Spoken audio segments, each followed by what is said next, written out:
9월 FOMC 회의 결과가 나오고, 오늘 주식시장이 참으로 무겁게 흘러갔습니다. 자, FOMC 회의에서 예상대로 75bp 기준금리 인상이 결정이 됐죠. 자, 그런데 그거보다 더 중요한 것은 미래 기준금리의 예상 위치를 보여주는 점도표가 만만치 않은 그런 모습을 보였습니다. 고금리가 장기화되는 아주 중요한 결정타를 날린 이번 FOMC 회의가 아닌가 싶은데요.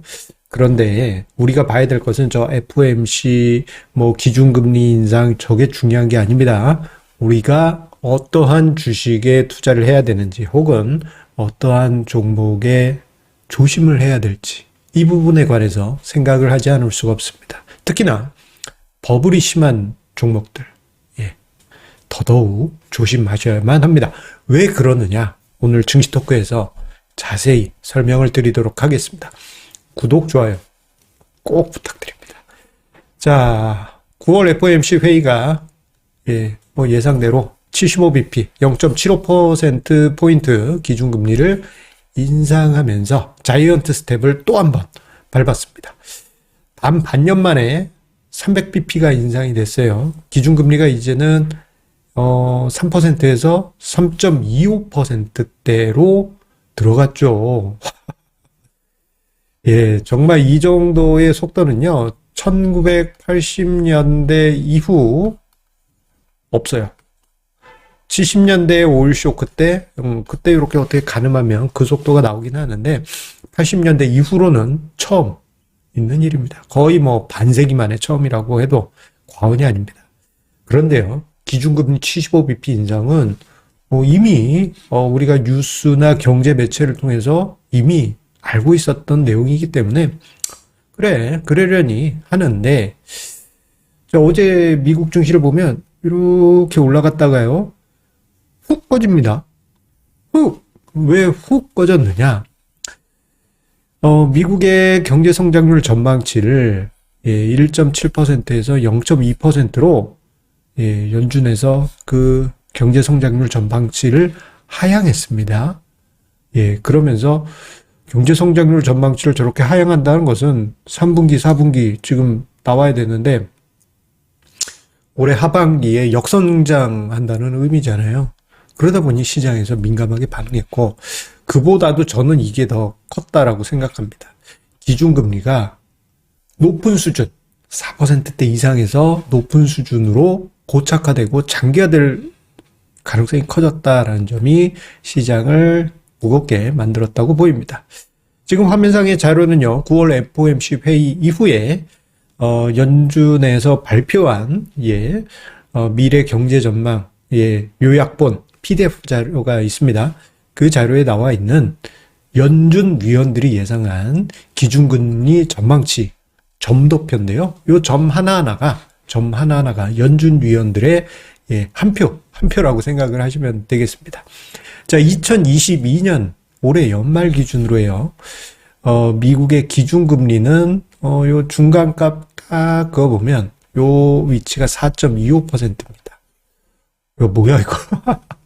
이번에 3에서 3.25%로 됐는데 4.25라고 하면 이거 다음번 있는 11월 FOMC 회의에서 또다시 75bp 인상, 그리고 12월에는 어느 정도가 될까요? 최소 25bp에서 50bp 추가 인상. 살벌합니다. 와, 요거 이제 2007년, 2008년 그때쯤 이후로 이렇게 높은 기준금리를 보지 못했는데 우리가 보게 됐어요. 여기서 그친 게 아니에요. 2023년 내년 기준금리에 대한 전망치인데 요게 이제 작년까지만 하더라도 혹은 올해 초 FOMC까지만 하더라도 올해 연말까지 기준금리 인상 후 2023년에 이렇게 쭉 빠지지 않겠느냐 이러한 분위기였습니다. 그런데요, 2023년 전망치를 보게 되면요, 조금 심상치가 않죠. 기준점이 제법 높습니다. 대략 중간값을 대략 가늠해 보게 되면 4.5에서 4.6 4.6, 4.7? 뭐 한 대략 요 정도 올 것 같아요. 이거 좀 높죠? 4.5 정도 될 것 같습니다. 4% 이상에서 제법 높은 기간, 기준금리가 유지되게 될 가능성이 커진 그런 상황입니다. 이것을 비교하기 위해서, 지난 6월 FOMC 회의 이후에 발표된 기준금리 점도표를 보시게 되면요. 이때는 참 순합니다. 올해 연말 4.25로 이번에 예상했는데, 요때만 하더라도요. 대략 한 3.25에서 3.5 되지 않을까. 1%포인트 차이 납니다. 내년 2023년에는 대략 보면 3.5에서 3.75 사이가 아닐까 싶은데, 이번 거하고 비교하면 또 이것도 1%포인트 차이가 나죠. 껑충. 기준금리 예상 수준이 껑충 뛰었고, 이미 고금리는 현실이 되었습니다. 자, 문제는 뭐냐. 이렇게 고금리 상황이 지속이 되게 되면요. 꿈과 희망으로만 주가 평가를 받았던 주식 또는 투자 자산들은 정말 힘들어질 수가 있습니다. 제가 작년부터 해서요. 증시 토크를 통해서 이런 이야기를 자주 드렸을 거예요. 1, 2년 전만 하더라도 초저금리였습니다. 올해 초만 하더라도 제로금리였잖아요. 이런 초저금리 상황 하에서는, 성장주들, 특히 현재는 실적을 만들지 못해 적자만 만드는 회사들 같은 경우, 주가 평가가 예상외로 엄청나게 크게 받았죠. 그 이유는 수십 년 뒤에 엄청난 실적을 그대로 현재로 가져와서 가치평가로 했기 때문입니다. 그런데 이 수십 년 전의 미래의 성과는 알 수 없잖아요. 이건 꿈이죠. 옛날 SAS 노래인가요? Dream come true. 그 노래처럼 꿈은 이루어진다. 이러한 마인드가 주가 가치 평가 잣대로 활용이 됐습니다. 자, 문제는 뭐냐.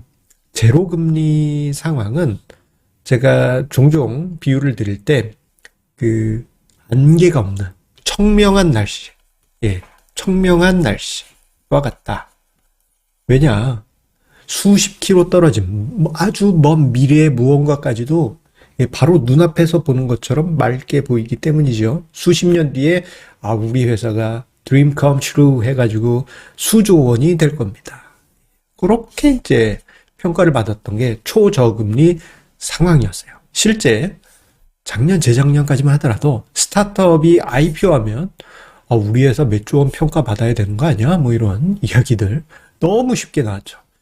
그때 이제 저는 비아냥으로 친구들하고 이야기할 때, 야, 그런 식이면 내 회사도 수조 원이겠다.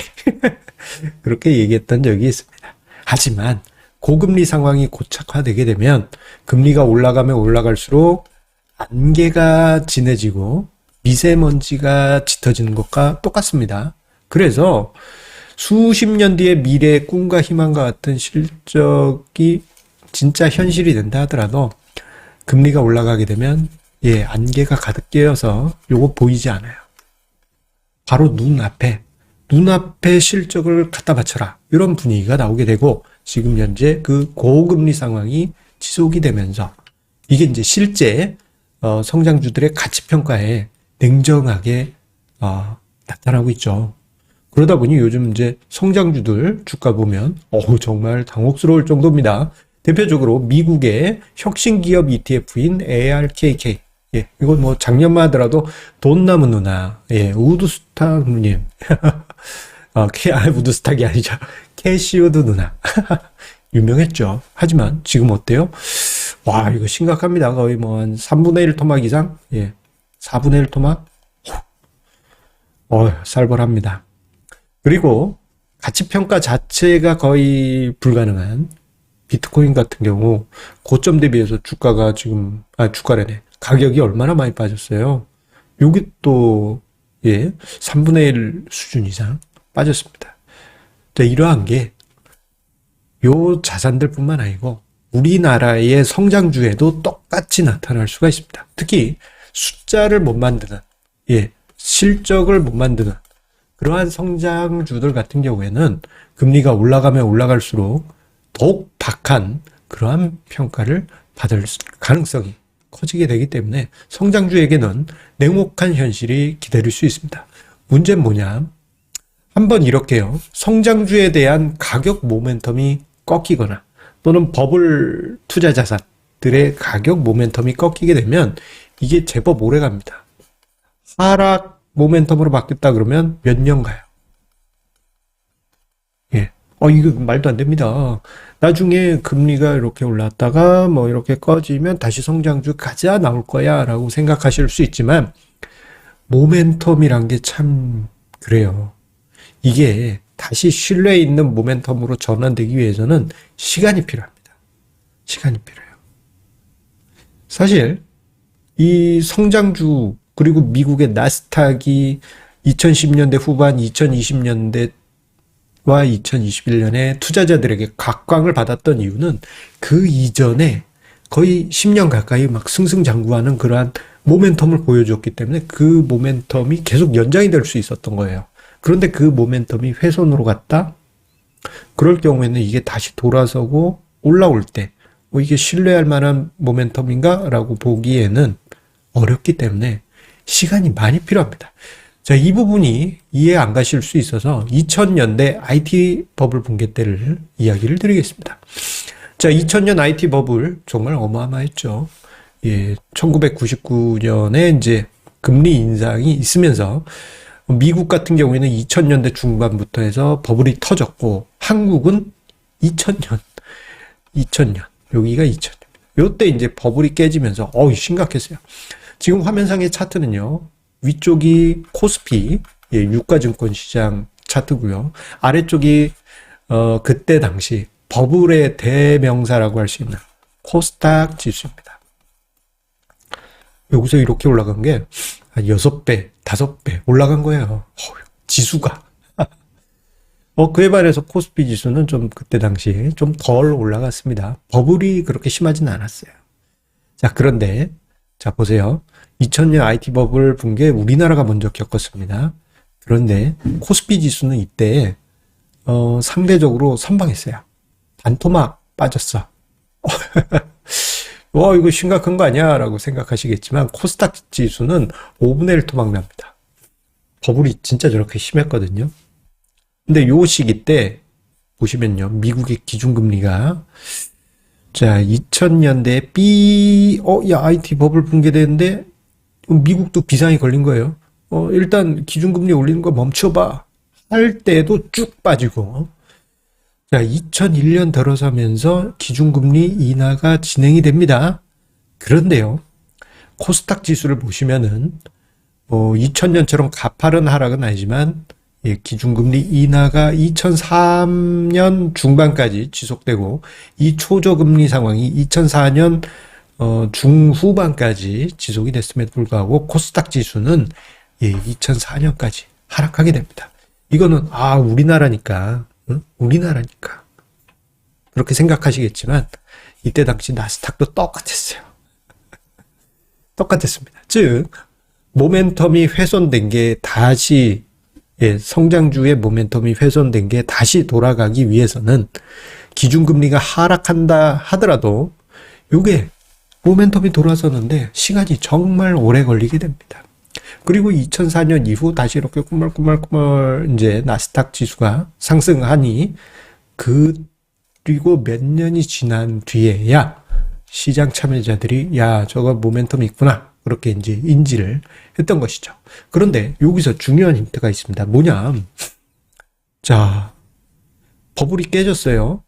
금리 인상, 버블 깨지고, 그리고 차후에 금리 인하하더라도 버블 추가 붕괴되는 현상이 나타났는데, 버블 붕괴. 좀 상대적으로 덜 버블이 거의 없다시피 한 코스피 지수 같은 경우에 2000년에 좀 홍역을 치렀지만 그 이후에는 견조합니다. 여기 아주 중요한 힌트가 있어요. 즉 고금리가 장기화돼서 버블이 심한 종목이 무너질 때 동반해서 어떤 기간에는 뭐 좋은 종목들도 무너질 수도 있겠습니다만 그 기간 이후에는 강한 흐름이 지금 눈앞에 실적을 만들거나 혹은 야, 이 회사 자산 가치나 이런 거 따져봤을 때 이건 너무한 거 아니니? 이런 종목들이 견조한 흐름이 나타난다는 것이에요. 즉, 앞으로 시장을 보실 때 이렇게 접근하십시오. 앞으로 뭐 기준금리 11월에 또 75p 인상, 연말에 또 뭐 살짝쿵 올리고 내년에도 또 스리슬쩍 올리고 이런 분위기가 이어지게 되면은 버블이 심한 종목은 버블이 더 깨질 수 있어요. 즉, 딱 봐도 버블이 심한 종목 어디라고는 저는 굳이 이야기를 하지 않겠습니다. 예. 아유, 내가 어떤 회사 이름은 얘기 날 수는 없고 국민들이 많이 쓰는 어떤 버블이 심한 종목이 있는데 그 회사 주가를 보니 많이 빠지긴 했어요. 근데 아직도 좀 비싸. 예. 그러한 종목들 후유증이 계속 남아있을 가능성이 크고요. 그리고 딱 봐도 거품이 심한 자산이 있습니다. 예. 뭐 어디라고 얘기는 하진 않겠습니다. 뭐 예상되시는 예, 그것도 마찬가지고요. 예, 부동산 쪽에서도 거품이 심한 곳, 예, 모멘텀으로만 올라간 곳, 그래서 버블이 심한 곳, 거기도 조금, 예, 후유증이 조금 있지 않을까 싶습니다. 그렇다면 우리는 반대로 합리적인 투자를 하는 게 오히려 답이다. 요 이야기를 드리고자 합니다. 예, 실적을 꾸준히 만들거나 아니면은 자산 가치라도 튼튼해서 주가 대비해서 저평가되었구나. 이러한 종목들이 뭐 버블 깨질 때 성장주들 버블 깨질 때 뭐 어떤 시기 때는 동반해서 아유 좀 힘들어할 수 있지만 예 살짝 증시가 올라올 때 더 크게 회복하면서 바로바로 예 수익률로 만들어질 수 있을 거예요. 마치 우리가 2000년 초반에 보았던 것처럼 말입니다.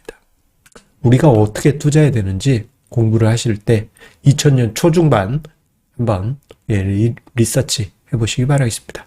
자, 마지막으로 한 가지 공지 안내 드립니다. 112차 정기 세미나가 9월 30일 다음 주 금요일에 예정되어 있습니다. 줌을 이용해서 예, 신청하신 회원님들께만 예, 참여 방법 안내를 해드리고 있어요. 예, 제 네이버 카페 필독 공지 꼭 참조해 주시고요. 댓글 최상단과 영상 본문에 예, 저희 네이버 카페 주소 있지 않습니까? 그거 참고하셔서 112차 정기 세미나 함께 하시기 바라겠습니다. 여러분들의 성공 투자 응원드립니다. 감사합니다.